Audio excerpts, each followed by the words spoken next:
Hello. So, so unfortunately, we are not a lot, but that's the trouble when we are making the presentation at 9 sharp.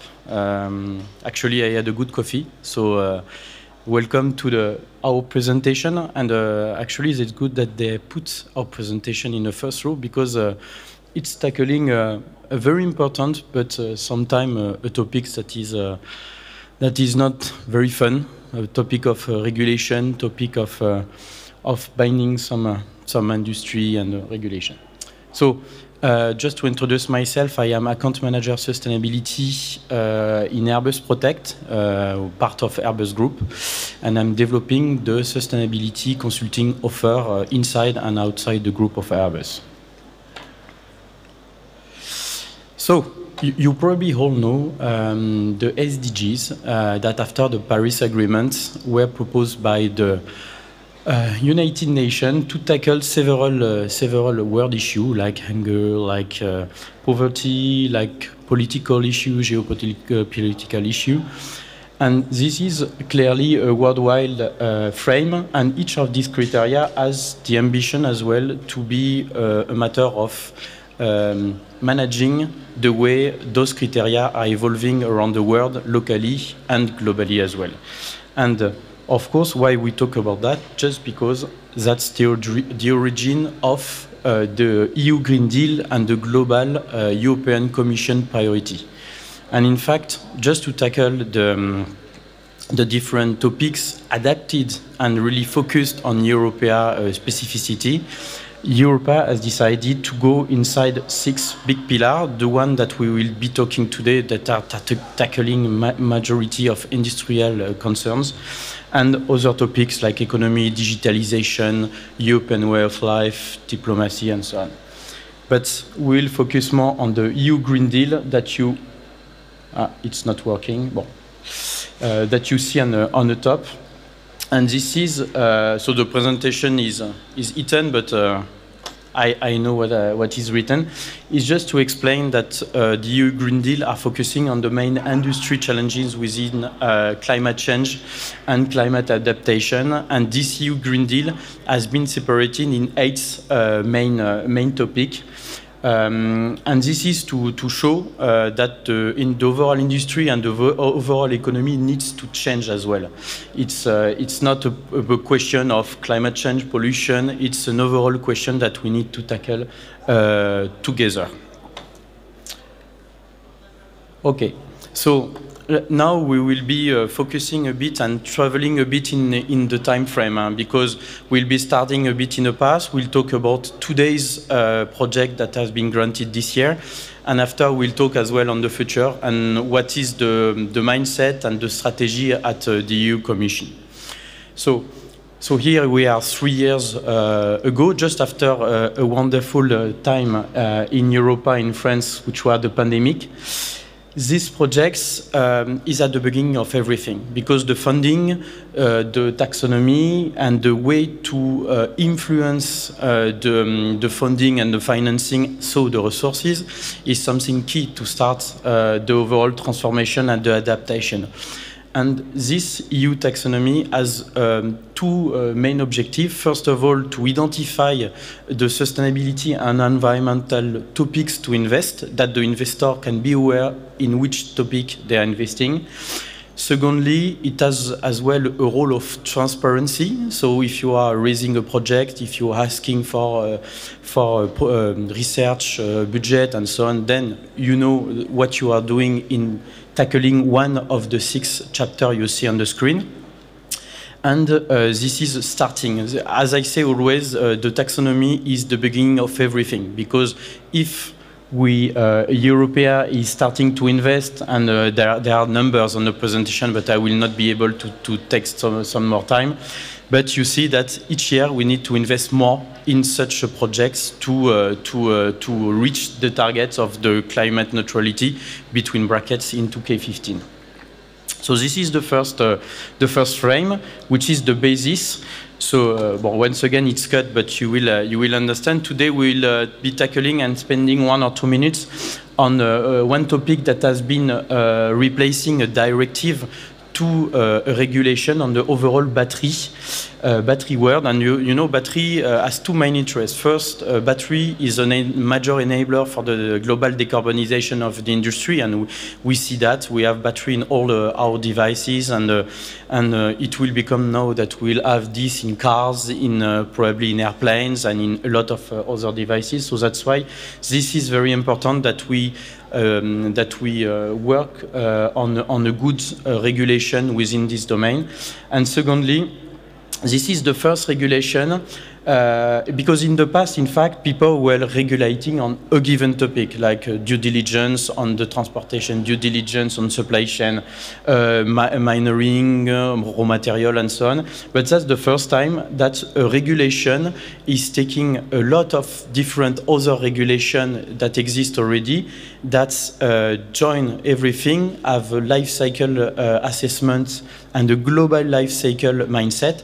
That's an example on, and that's probably the first that exists on the world, tackling all the steps from the mining to the manufacturing, the transport, the usage, and even the recycling and upcycling. And actually, there is a project as well to oblige industry to reuse a part in their new battery, to reuse a part from a whole battery that has been recycled. This is something under study, but that's why this project is really interesting, because it's inspiring for other products, because of course it's a product-oriented regulation. Just a small explanation. Things are different. You can have recommendation from Europa, which is recommending some ways of working and things, but it's not binding at all.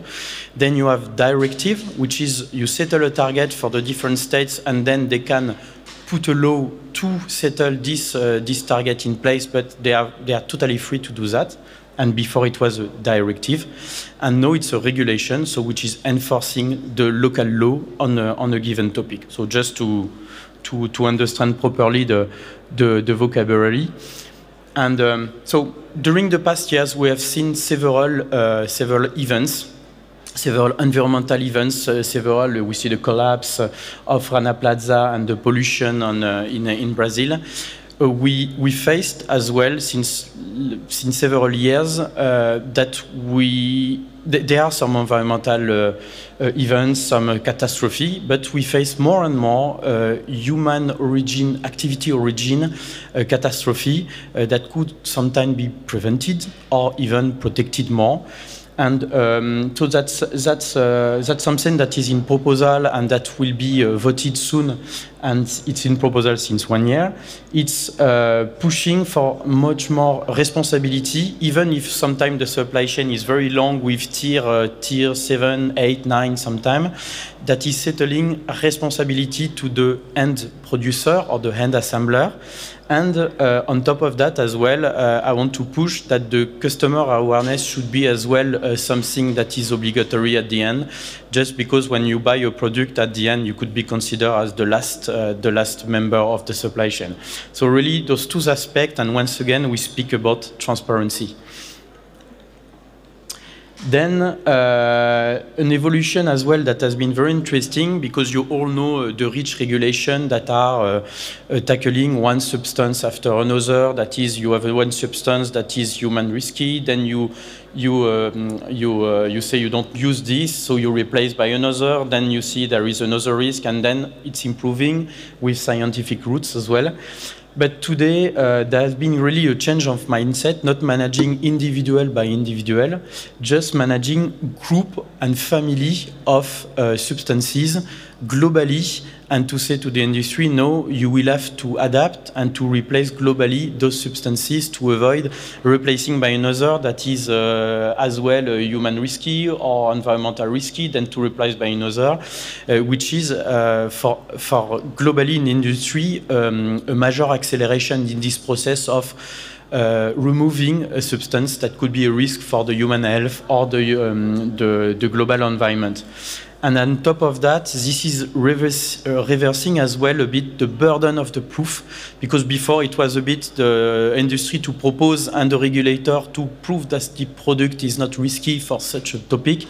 And now it's a bit the contrary, and it's reversing the burden of the proof, which is something that will enable as well to accelerate the global treatment of the substances. And this is something important not only in the aviation, in all the domains you see. And I will just wanted to finish by a bit of future now, because this on a critical raw material is in proposal since this year, 6 months, so it's actually very debated. The topic is well known. We have a finite health at the end, and we always need some more material, and you see the increase in terms of needs on rare earth materials, but as well in lithium. I just put the example of lithium, but we could have put cobalt and a lot of other material. And this is why this is critical, and why we have critical raw material and not only raw material. It's just because a lot of material that we extract from the earth has several difficulties. Is it something that is located only at one place? Sometimes it's something that you have but in very low concentration, so you need a lot of energy to extract it, and we have many examples, and the lithium is one of good example, but all the battery material are in this case. And then after, you have as well some geopolitical issue. You remember the first SDGs, political, poverty. We have as well several topics in some countries that we need to address, and we need to feel responsible. If you are manufacturing a product, you need to be responsible of everything that has been extracted to manufacture this product.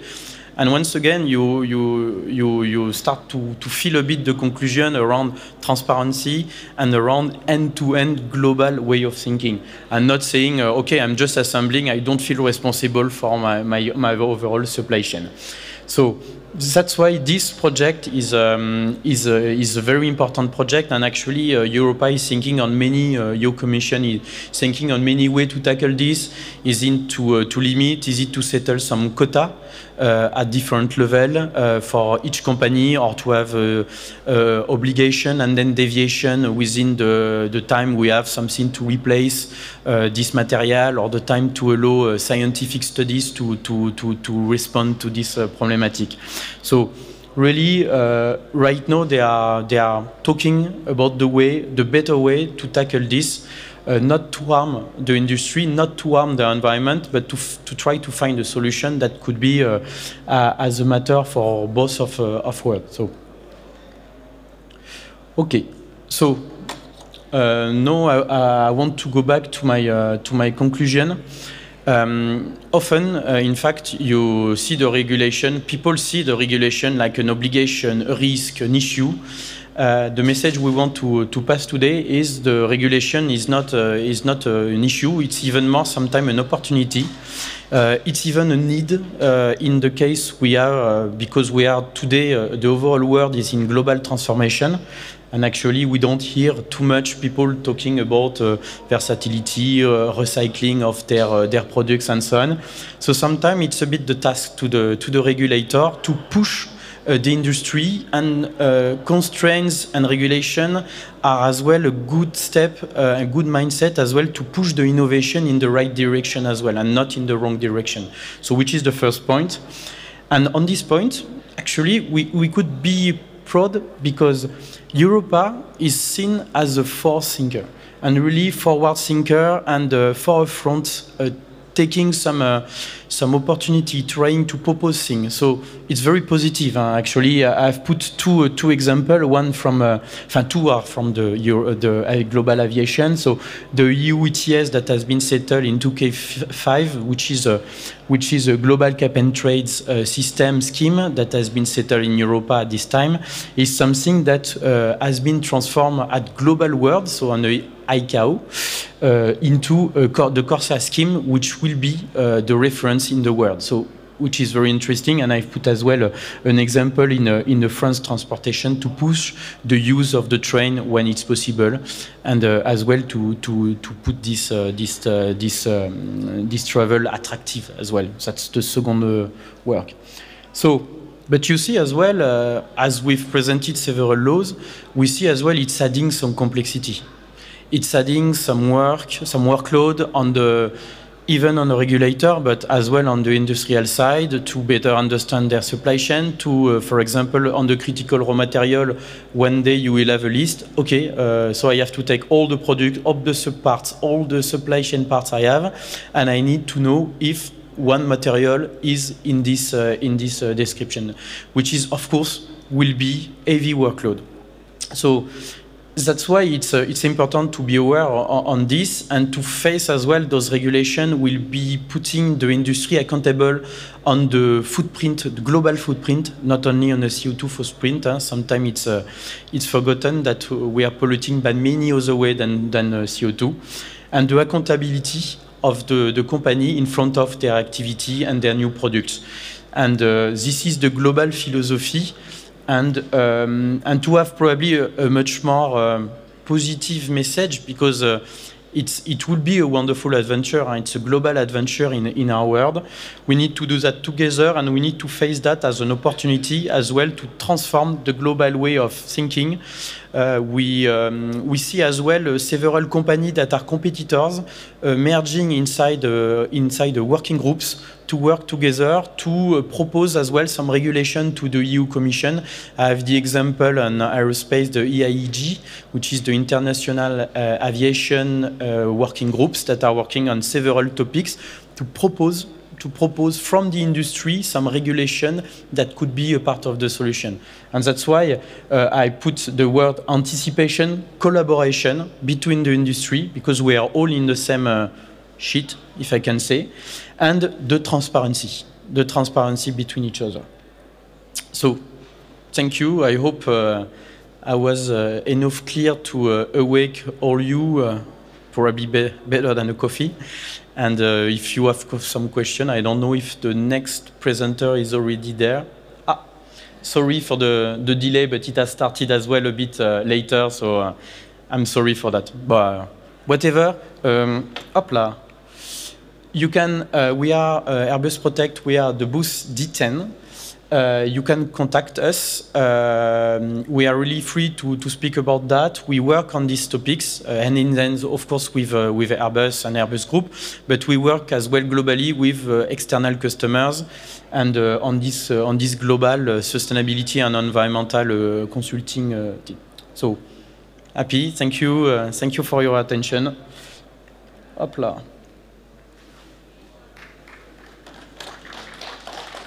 No, I need a coffee.